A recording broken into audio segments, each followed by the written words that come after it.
10,000 more.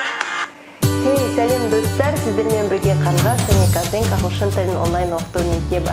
Достар, мен бүгінгі видеомды Джастин Бибердің 10,000 hours әнмен бастадым. Себебі мен сіздерге бүгін hour, яғни сағат сөзін түсіндіргім келеді.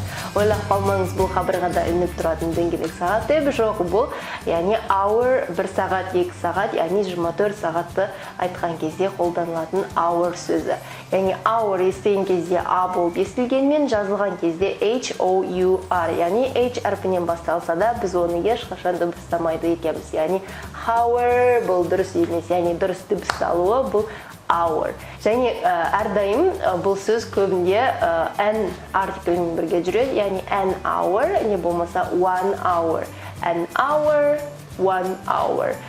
Көп адамдарды шатастыратыны бұл жарты сағат және 1,5 сағатта ағылшын тілінде қалай айтамыз. Яғни жарты сағат дегеніміз half an hour,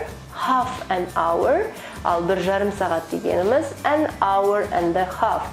Дәл осылай 2,5 сағатты айтқан кезде 2 hours and a half.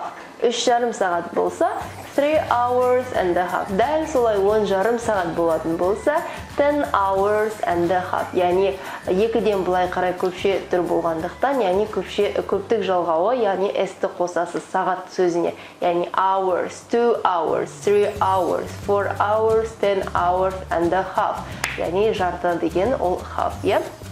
Сонымен сіз алдағы уақытта сағаттарды айтқан кезде шатаспайсыз деген үміттеміз. Яғни біліміңізді нығайту үшін төменде берілген практикалық тест жаттығуларын орындаңыз. Және егер де видеомыз пайдалы болса, лайк басыңыз, достарыңызбен бөлісіңіз және әрдайым біздің парақшаны бақылап отыруды ұмытпағайсыз. Сонымен келесі кездескенше, goodbye!